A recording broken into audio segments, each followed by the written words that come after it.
ಸಮಾವೇಶ ಹಂತಕ್ಕೆ ಬಂದು ತಲುಪಿದೆ. ಈ ಕುರಿತು ಈ ಒಂದು ಸಂಡೂರು ಕೂಡ್ಲಿಗೆ ಮುಖಂಡರಾದಂತಹ ಈ ಒಂದು ಬಂಗಾರು ಹನುಮಂತ ಅವರು ಈಗ ನಮ್ಮ ಜೊತೆಗೆ ಇದ್ದಾರೆ. ಈ ಕುರಿತು ಏನ್ ಹೇಳ್ತಾರೆ ಅನ್ನೋದನ್ನ ಅವ್ರ ಮಾತುಗಳಲ್ಲೇ ತಿಳಿದುಕೊಳ್ಳೋಣ. ಸರ್, ಬೃಹತ್ ಸಮಾವೇಶವನ್ನು ಆಯೋಜನೆ ಮಾಡಿದ್ರಿ, ಇದ್ರ ಮೂಲಕ ರಾಜ್ಯಕ್ಕೆ ಏನ್ ಸಂದೇಶ ಕೊಡಕತ್ತಿದ್ರು?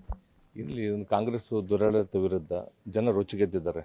ಈಗ ನೋಡಿ, ಮೊನ್ನೆ ಬ್ಯಾನರ್ ಗಲಾಟೆಯಲ್ಲಿ ಸ್ವತಃ ಕಾಂಗ್ರೆಸ್ ಪಕ್ಷದ ಬ್ಯಾನರ್ಗಳು ತಮ್ಮ ಮನೆ ಮುಂದೆ ಹಾಕಿಲ್ಲ ಅಥವಾ ರಸ್ತೆಯಲ್ಲಿ ಹಾಕಿ ನಾವು ಬೇಡ ಅಂತನಾಗಲ್ಲ. ಜನಾರ್ದನ್ ರೆಡ್ಡಿ ಅವ್ರ ಮನೆ ಕಾಂಪೌಂಡ್ ಒಳಗಡೆ ಹಾಕೋ ಅವಶ್ಯಕತೆ ಏನಿತ್ತು? ವಾಲ್ಮೀಕಿ ಎಂಬ ಹೆಸರನ್ನು ತಗೊಂಡು ಅವ್ರ ಮೇಲೆ ಗಲಾಟೆ ಮಾಡಬೇಕಂತ ಹುನ್ನಾರ ಭರತ್ ರೆಡ್ಡಿ ಅವ್ರು ಮಾಡಿದ್ರು. ಭರತ್ ರೆಡ್ಡಿ ಅವ್ರಿಗೂ ಜನಾರ್ದನ್ ರೆಡ್ಡಿ ವೈಯಕ್ತಿಕ ದ್ವೇಷ ಇದೆ. ಆ ದ್ವೇಷನ ತಗೊಂಡು ಈ ಗಲಾಟೆ ಎಬ್ಬಿಸಿ ಇವತ್ತು ಬಳ್ಳಾರಿಯಲ್ಲಿ ಕಾನೂನು ಸುವ್ಯವಸ್ಥೆ ಹಾಳು ಮಾಡಿದ್ದಾರೆ.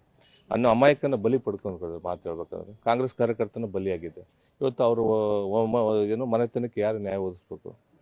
ಎಲ್ಲೋ ಒಂದು ಕಡೆ ಈ ಒಂದು ಜನಾರ್ದನ್ ರೆಡ್ಡಿ ಮತ್ತು ಭರತ್ ರೆಡ್ಡಿ ಅವರ ವೈಯಕ್ತಿಕ ವೈರತ್ವವು ಈ ಒಂದು ಬಿಜೆಪಿ ಕಾಂಗ್ರೆಸ್ಗೂ ಸುತ್ತಂತ ಅಂತ ಅಲ್ಲ. ಅದು ನೋಡಿ, ಒಂದು ಸತ್ಯ ಹೇಳ್ತೀನಿ. ಅವರು ಕಾಂಗ್ರೆಸ್ ಪಕ್ಷದ MLA ಇದ್ದಾರೆ. ಇವತ್ತು ಅವ್ರದ್ದೇ ಆಡಳಿತ ಇದೆ. ಇವತ್ತು ವಾಲ್ಮೀಕಿ ಪುತ್ಥಳಿ ನಿರ್ಮಾಣ ಮಾಡ್ಬೇಕಂತಂದೇಳಿ ಅದು ಮೊದಲಿನಿಂದಲೂ ಎಲ್ಲರದ್ದು ಐತೆ. ನಾವು ವಾಲ್ಮೀಕಿ ಪುತ್ಥಳಿ ನಿರ್ಮಾಣ ಮಾಡಲಿಕ್ಕೆ ಎಲ್ಲ ರಾಜ್ಯ, ಎಲ್ಲ ಜಿಲ್ಲೆಯಲ್ಲಿ ಮತ್ತು ತಾಲೂಕಲ್ಲಿ ಎಲ್ಲರೂ ಸಂತೋಷದಿಂದ ಅವತ್ತಿನ ಪುತ್ಥಳಿ ಬಂದಾಗ ಕಾಂಗ್ರೆಸ್ BJP ಅಂತಲ್ಲ, ಭೇದ ಭಾವ ಬಿಟ್ಟು ಎಲ್ಲ ವಾಲ್ಮೀಕಿ ಸಮುದಾಯರು ಭಾಗವಹಿಸಿದರು.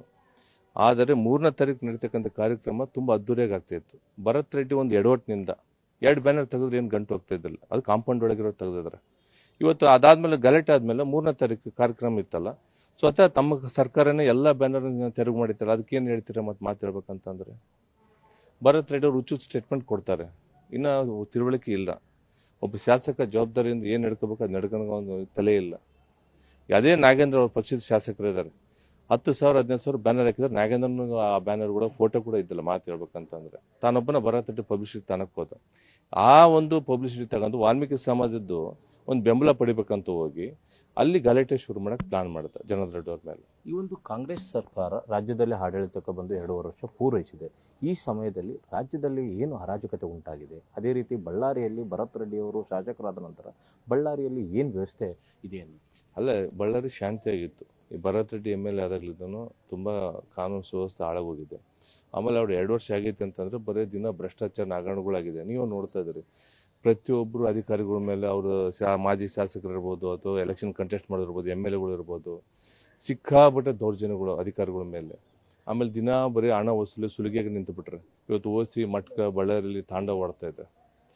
ಹಾಗಾಗಿ ಜನ ಇವತ್ತು ರೊಚ್ಚಿಗೆದ್ದು ಬಳ್ಳಾರಿ ಕಡೆ ಮುಖ ಮಾಡ್ತಿದ್ದಾರೆ. ವೈಯಕ್ತಿಕವಾಗಿ ಬಳ್ಳಾರಿ ಪ್ರತಿಭಟನೆಯಲ್ಲಿ ಪಾಲ್ಗೊಳ್ಳಲಿಕ್ಕೆ ಈ ಕಾಂಗ್ರೆಸ್ ಸರ್ಕಾರದ ವಿರುದ್ಧ ಸುಮಾರು ಇವತ್ತು ಒಂದು 25-30 ಸಾವಿರ ಸಂಖ್ಯೆಯಲ್ಲಿ ಅತಿ ಹೆಚ್ಚಿನ ಮಟ್ಟದಲ್ಲಿ ಭಾಗವಹಿಸಿ ಒಂದು ಸರ್ಕಾರಕ್ಕೆ ಎಚ್ಚರಿಕೆ ಕೊಡುವಂಥ ಕೆಲಸ ಮಾಡಿ ಇವತ್ತು CBI ತನಿಖೆಗೆ ವಹಿಸ್ಬೇಕಂತಂದೇಳಿ, ಮತ್ತು ಈ ಒಂದು ಏನು ಆ ಹುಡುಗನ ಅಮಾಯಕನ ಜೀವ ಹೋಗಿದೆಯಲ್ಲ, ಅದಕ್ಕೆ ಯಾರು ಕಾರಣಕರ್ತರಾಗಿರ್ತಕ್ಕಂಥ ಸತೀಶ್ ರೆಡ್ಡಿ ಮತ್ತು ಭರತ್ ರೆಡ್ಡಿಯನ್ನು ಬಂಧಿಸಬೇಕಂತಂದೇಳಿ ನಾವು ಒತ್ತಾಯ ಮಾಡ್ತಾ ಇದ್ದೀವಿ.